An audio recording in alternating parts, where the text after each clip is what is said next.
Bismillahirrahmanirrahim. Dear viewers, lecture number 5, chapter probability. हमारा आज का जो टॉपिक है काउंटिंग टेक्निक।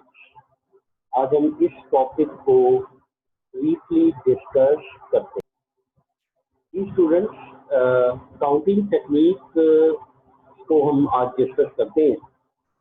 वो सिंपल कहता है कि when the number of sample points in sample space S is very large and it is difficult to count and list them in S or any subset of S।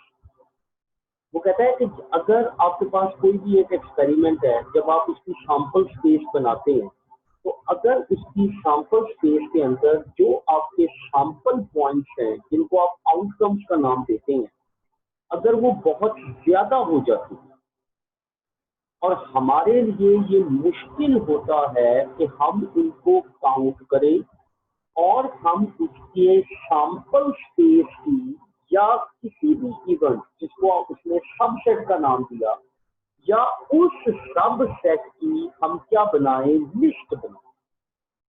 जैसे आप simple जानते हैं कि जैसे हम एक डाई को throw करते थे तो हमारे पास 6 आउटकम थी, हम उसकी लिस्ट बना सकते थे। हमारे पास हम दो डाइस को थ्रो करते हैं तो हम कहते थे 6 मल्टीप्लाइड बाई 6 36 आउटकम्स है, हम उसकी भी लिस्ट बना लेते हैं। अगर हम 3 डाइस को थ्रो करते हैं तो आउटकम्स हमारे पास बनेंगी 6 मल्टीप्लाइड बाई 6 मल्टीप्लाइड बाई 6 पर 216 आउटकम्स। अब इसको लिस्ट करना हमारे लिए पॉसिबल नहीं। इसी तरह 4 डाइस को अगर हम जो है वो रोल करते हैं तो 6 multiplied by 6 multiplied by 6 multiplied by 6, तो आप इसको मैनुअली इस लिस्ट को या इनकी टोटल आउटकम्स को आप काउंट नहीं कर। वो कहता है कि so we need some rules और methods to count the number of sample points. वो कहता है कि इसी वजह से हमें जरूरत उन कुछ रूल्स या मेथड्स की हमें जरूरत पड़ती है जिनकी मदद से हम अपनी आउटकम्स को, हम अपने सैंपल पॉइंट्स को क्या कर सकते हैं, काउंट कर सकते हैं। हम अपने सैंपल पॉइंट्स को क्या कर सकते हैं, काउंट कर सकते हैं। वो कहता है a few basic methods when are used to count is briefly described here. वो कहता है कि अब हम कुछ बेसिक मेथड्स जो हैं, इन बेसिक मेथड्स को हम यहाँ पर डिस्कस करते हैं, उनको हम ब्रीफली यहाँ पे डिस्क्राइब करते हैं, जिनकी मदद से हम अपने सैंपल पॉइंट्स को हम क्या कर सके बेटा, काउंट कर सके। क्या कर सके, काउंट कर। अब उनमें रूल कौन सा है, याद रखें कि 3 रूल हम बेसिकली यूज करते हैं। पहला आपके पास है रूल ऑफ मल्टीप्लिकेशन, फिर आपके पास है रूल ऑफ परम्यूटेशन, फिर आपके पास है रूल ऑफ कॉम्बिनेशन। तो 3 रूल जो हैं ये हम बेसिकली यूज करते हैं, rule of multiplication, rule of permutation and rule of combination. अब रूल ऑफ मल्टीप्लिकेशन क्या है, याद रखें। वो कहता है कि if a compound experiment consist of 2 experiment, compound का मतलब होता है मजमूआ। वो कहता है कि अगर 2 या 2 से ज्यादा एक्सपेरिमेंट्स हैं, अगर उनको हम इकट्ठा करें तो वो कंपाउंड एक्सपेरिमेंट बनता है। जैसे मिसाल के तौर पे आपने 2 काइंस को टॉस कर लिया, आपने 2 डाइस को थ्रो कर दिया, आपने 1 काइन और 1 डाई को थ्रो कर दिया। अब देखें कि एक एक्सपेरिमेंट के अंदर, इसका मतलब आप 2 मुख्तलिफ एक्सपेरिमेंट्स को क्या कर रहे हैं, परफॉर्म कर रहे हैं। तो इसलिए इस एक्सपेरिमेंट को हम नाम देते हैं कंपाउंड एक्सपेरिमेंट। जैसे वो कहता है कि such that the first experiment having m distinct outcomes, distinct का मतलब होता है मुख्तलिफ, अलग, and second experiment having n distinct outcomes, और दूसरे एक्सपेरिमेंट में हमारे पास कितनी आउटकम्स हैं, n आउटकम्स। वो कहता है then the compound experiment having m multiplied by n outcomes, जितने जितने भी एक्सपेरिमेंट्स हैं, अगर आप उनकी जो टोटल आउटकम्स है उनको अगर आप आपस में मल्टीप्लाई कर लो तो वो उस कंपाउंड एक्सपेरिमेंट की क्या बन जाएगी, टोटल आउटकम्स बन जाएगी। जैसे आप एक काइन को टॉस करते हैं 2, अगर 2 काइंस को टॉस करते हैं तो आप क्या करते थे, 2 मल्टीप्लाइड बाय 2, 4 आउटकम्स बनती थी। आप 3 काइंस को टॉस करते थे, आप क्या करते थे, 2 मल्टीप्लाइड बाय 2 मल्टीप्लाइड बाय 2, कितनी आउटकम्स बनती थी, 8 आउटकम्स बनती थी। आपने एक डाई को थ्रो किया तो 6 है। अगर हम 2 में जाते हैं, अब कंपाउंड हो गया 2 डाई, तो क्या करते थे, 6 मल्टीप्लाइड बाय 6 30। जैसे उसने सिंपल सी एग्जांपल दी, वो कहता है a die and a coin is tossed, so outcomes of die, die में कितनी आउटकम होती हैं, 6। Outcomes of a coin, coin में कितनी आउटकम्स होती हैं, 2, इसको m है, ये n है। सो आउटकम ऑफ द एक्सपेरिमेंट कितना हो गया, m क्रॉस n। इसका मतलब outcome of the experiment 6 multiplied by 2 12। अब देखें, अब ये कॉइन है, हेड है, टेल है, अब दूसरा डाई है। अब डाई की आउटकम 1 2 3 4 5 6, मैंने हेड के साथ भी राइट डाउन कर दी। अब डाई की आउटकम 6 है, मैंने टेल के साथ भी क्या कर दी, राइट कर। अब देखें, अब आउटकम आपकी बनेगी head 1, head 2, head 3, head 4, head 5, head 6, tail 1, tail 2, tail 3, tail 4, tail 5, tail 6। ये आपकी टोटल क्या बन गई, आउटकम। क्लियर। अब देखें, अब हम दूसरे रूल पे चलते हैं कि rule of combination, permutation and rule of combination. अब इन दोनों रूल्स को डिस्कस करने से पहले मैं यहाँ पर आपके साथ एक सिंपल सी टर्म पहले मैं यूज करता हूँ, जिसको हम नाम देते हैं फैक्टोरियल, जिसको हम नाम देते हैं फैक्टोरियल। अब फैक्टोरियल क्या है, याद रखें, the product of first n natural number. Factorial basically इस्तेमाल किया जाता है प्रोडक्ट के लिए, मल्टीप्लीकेशन। वो कहता है कि आपके पास n नेचुरल नंबर्स हैं और अगर आपने इन n नेचुरल नंबर्स का प्रोडक्ट लेना है, प्रोडक्ट का मतलब आपने इनको मल्टीप्लाई करना, आपने इनको क्या करना है, मल्टीप्लाई करना है, तो वो कहता है इज कॉल्ड फैक्टोरियल। तो इसको हम क्या नाम देते हैं, फैक्टोरियल का नाम देते हैं, डिनोटेड बाय n फैक्टोरियल। ये जो मैंने सामने नोटेशन यूज की है, ये बेसिकली किसकी है, फैक्टोरियल इज गिवन बिलो। अब याद रखें, n फैक्टोरियल का मतलब कि n से लेकर 1 तक, तो क्या आया, n n-1 multiplied by n-2 और multiplied by 3 multiplied by 2 multiplied by 1।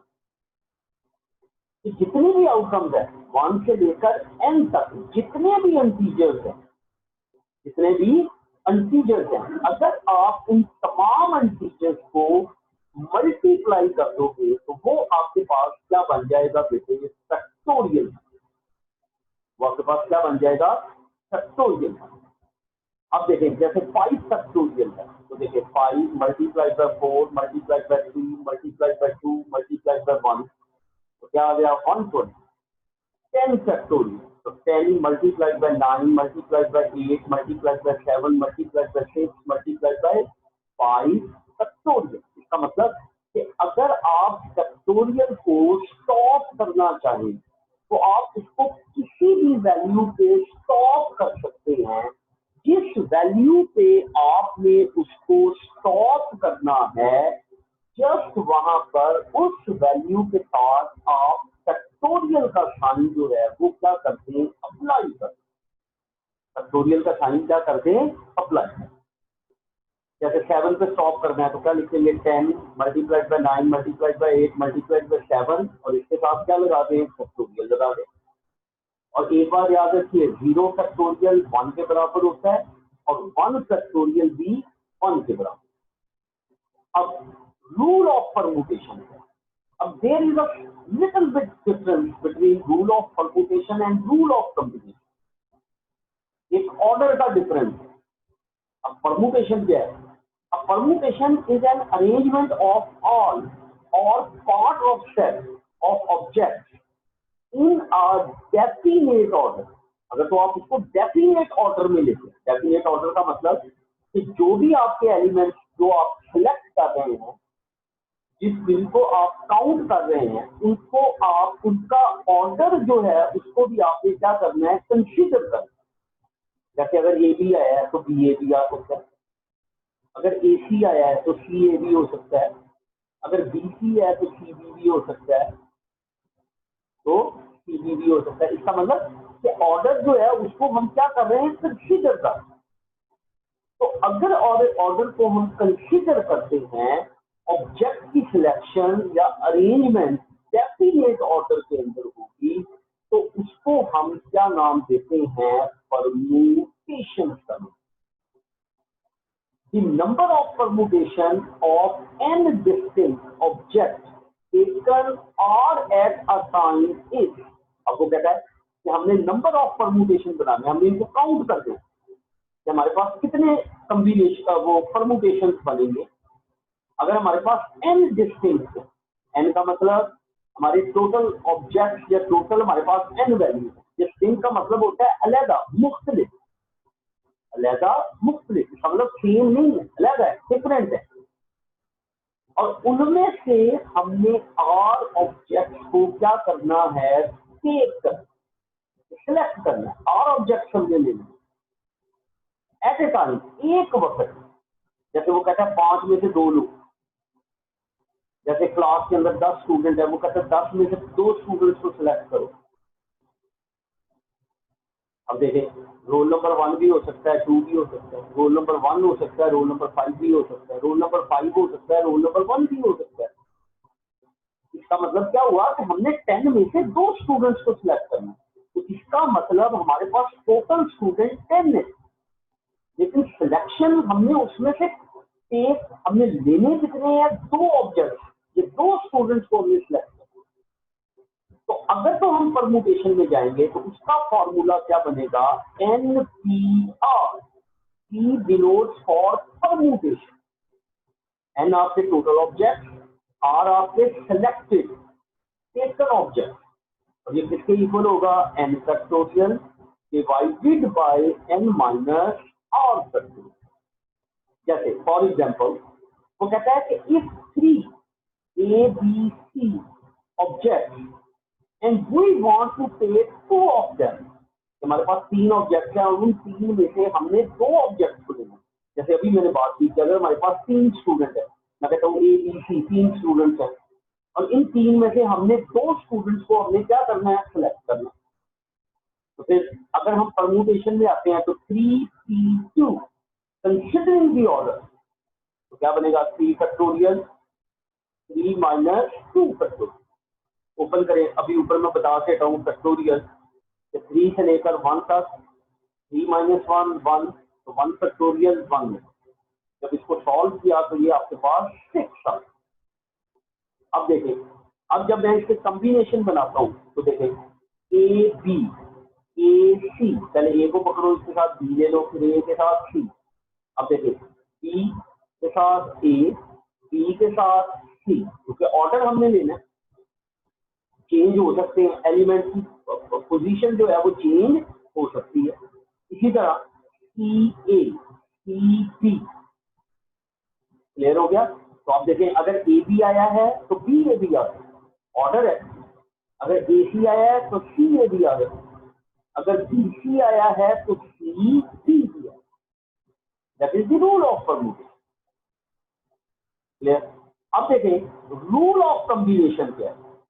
वो कहता है a combination is a selection of object without considering the order. हम इसमें ऑर्डर जो है उसको कंसीडर नहीं करते, ये विदाउट ऑर्डर। इसका मतलब क्या हुआ कि अगर जैसे ये है, अगर ए बी आया है तो बी ए नहीं आएगा, अगर ए सी आया है तो सी ए नहीं आएगा, अगर बी सी आया है तो सी बी नहीं आएगा। इसका मतलब अब ये वाली जो आपके आउटकम्स हैं, ये सारी आपकी सिलेक्शन में ऑर्डर था, जिसको इसने क्या कर दिया, इग्नोर कर दिया, जिसको इसने क्या कर दिया, खत्म कर दिया, ये विदाउट ऑर्डर। लिहाजा इसको हम क्या नाम देते हैं, याद रखें, रूल ऑफ परम्यूटेशन का। लेकिन अगर हम इसको ऑर्डर को, इन एलिमेंट्स को अगर हम खत्म कर देंगे तो फिर ये क्या बन जाएगा, रूल ऑफ कॉम्बिनेशन। वही चीज अब जैसे वो कहता है, a combination is a selection of object without considering the order of arrangement. इसमें हम ऑर्डर ऑफ अरेंजमेंट को हम कंसिडर नहीं करते, ये without considering the order of arrangement इसमें एग्जिस्ट नहीं करता। Thus, the number of combination of n distinct taken r at a time is, कि हमारे पास n ऑब्जेक्ट है और इसमें से हमने लेने कितने हैं, r ऑब्जेक्ट लेने हैं, तो फॉर्मूला क्या बन गया, NCR, n factorial r factorial n minus r factorial, और या इसको क्या लिखेंगे, NPR, या इसको लिखेंगे NPR divided by r factorial. तो अगर आप देखें आपके पास permutation n factorial divided by n minus r factorial. अब यहाँ पे अगर आप देखें n factorial divided by n minus r factorial, ये चीज, ये आपके पास क्या बन गई, NPR, और डिवाइडर में आपके पास क्या बच गया, जस्ट आपके पास r बच गया। तो ये आपका क्या बन गया, फॉर्मूला और कॉम्बिनेशन को कैलकुलेट। अब देखें फॉर एग्जांपल, वो कहता है कि out of 3 object A B C we have to select 2 at a time. हमारे पास 3 ऑब्जेक्ट हैं और इन 3 ऑब्जेक्ट में से हमने एट अ टाइम 2 ऑब्जेक्ट को हमने क्या करना है, सेलेक्ट करना। इसका मतलब तो फिर क्या बनेगा, 3 टोटल 3 है, सेलेक्ट कितने करने हैं, 2, तो 3 कॉम्बिनेशन 2। एक बात और याद रखिए, कॉम्बिनेशन को लिखने का एक और भी तरीका है, तो पहले n लिखें फिर r लिखें और इन दोनों के बीच क्या डाल दें, ब्रैकेट का, ऊपर n नीचे r और इंक्लोज कर दें उसके अंदर ब्रैकेट के। अब देखें 3 कॉम्बिनेशन 2 था, तो देखें क्या आया, 3 फैक्टोरियल 2 फैक्टोरियल 3 माइनस 2 फैक्टोरियल। आसान की जुबान में पढ़ने का तरीका, हम जैसे पढ़ते हैं जनरल से, तो ऊपर वाले का फैक्टोरियल डिवाइडेड बाय नीचे वाले का फैक्टोरियल, ऊपर वाले में से नीचे वाला माइनस करके उसका फैक्टोरियल। तो देखें 3 factorial 2 factorial 3 minus 2 1 factorial, factorial को ओपन कर दिया, सॉल्व किया, तो आंसर हमारे पास क्या आ गया, 3। क्लियर। अब देखें ए के साथ बी, ए के साथ सी, बी के साथ सी। इसका मतलब अगर ए भी आया है तो बी ए नहीं होगा, जो एलिमेंट एक दफा आ गया वो दोबारा रिपीट नहीं होगा। अगर ए आ गया तो ए, बी के साथ ए आ गया तो अब ए के साथ, सॉरी ए के साथ अगर बी आ गया है तो बी के साथ ए नहीं आ सकता, क्योंकि ए बी ऑलरेडी एग्जिस्ट कर चुके। तो ये हमारे पास क्या कहलाएगा, रूल ऑफ कॉम्बिनेशन। अब ये मैंने 2 छोटी सी एग्जांपल ली है, 3 में से मैंने 2 आउटकम्स को सिलेक्ट करना, उसके लिए रूल ऑफ परम्यूटेशन भी लगा दिया, रूल ऑफ कॉम्बिनेशन भी लगा दिया। लेकिन अगर हमारे पास ज्यादा आ जाता है, जैसे वो कहता है जी 10 की 5 फाइंड करो या 20 की 2 फाइंड करो, अब ये थोड़ा सा लार्ज है, तो इनको सॉल्व करने के लिए वी आर यूजिंग कैलकुलेटर। तो हम इसके लिए हम कैलकुलेटर जो है इसका हम क्या करते हैं, यूज करते हैं। हम इस कैलकुलेटर को क्या करते हैं, इस्तेमाल करते हैं। अब याद रखें आपके कैलकुलेटर के ऊपर एक बटन होता है NCR, ये बेसिकली कॉम्बिनेशन का। जैसे आपने 5C2 लेना है, ये देखिए मैंने लिखा 5C2, पहले 5 इस बटन को प्रेस कर दें, फिर 2 लिखें, इक्वल करें 10। जैसे 7C2 है, पहले 7 लिखे, फिर इस बटन को प्रेस करें, फिर 2 लिखे। जब ये बटन आप प्रेस करेंगे तो आपके पास C लिखा आ जाएगा। आपके पास क्या लिखा आ जाएगा? C लिखा आ जाएगा। ठीक है जी। अगर आप इसको, इस बटन को जब आप प्रेस करेंगे तो आपके पास C लिखा हुआ है। इसी तरह 10 कॉम्बिनेशन 5 है, तो पहले 10 लिखें, इस बटन को प्रेस क्लिक करें और 5 लिखें, तो आपके पास वो भी इसका आंसर आ गया। इसी तरह परम्यूटेशन के लिए इसी एनसीआर के ऊपर एक बटन होता है, एनपीआर लिखा होता है, और ये जो ऊपर इसके लिखा होता है, ये फंक्शन हमेशा शिफ्ट के साथ क्या होता है? ऑन। अगर परम्यूटेशन लेना है, जैसे NP2 सॉरी 5C2, तो पहले 5 लिखें, शिफ्ट के साथ इस बटन को, कॉम्बिनेशन वाले बटन को प्रेस करें। जब शिफ्ट के साथ इसको प्रेस करेंगे तो ऐसे P लिखा आ जाएगा, आपकी स्क्रीन पे P लिखा आ जाएगा। तो और फिर 2 लिख के इक्वल कर दें, तो आपका आंसर कितना होगा? 12। आपका आंसर कितना होगा? 12। अब देखें, अब why we discuss here the counting technique।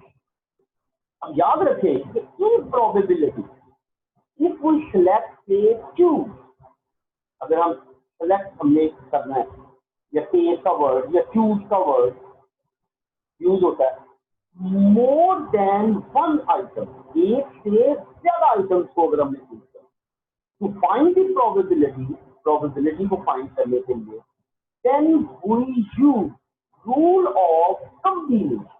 तो याद रखें हम क्या यूज करेंगे? Rule of combination. We discuss the example of such type in next lecture 6। अगले लेक्चर में मैंने इसकी पूरी एग्जांपल आपके साथ डिस्कस करूंगा, जिसमें आप देखेंगे कि हम प्रोबेबिलिटीज को फाइंड आउट करेंगे by using rule of combination. तो याद रखें, तो प्रोबेबिलिटीज में जब भी आपने जाना है और आपने काउंटिंग टेक्निक अगर यूज करनी है, तो पूरी प्रोबेबिलिटी के अंदर आपकी जो काउंटिंग टेक्निक यूज होगी वो रूल ऑफ कॉम्बिनेशन यूज होगा, रूल ऑफ परम्यूटेशन यूज नहीं, रूल ऑफ परम्यूटेशन यूज नहीं। अब देखें, अब सिलेक्शन की बात हम कर रहे हैं, मोर देन 1 आइटम, जैसे मैंने उसकी एक छोटी सी एग्जांपल आपके साथ डिस्कस करता हूँ। वो कहता है कि in a class there are 30 students, out of which 10 are boys and remaining girls.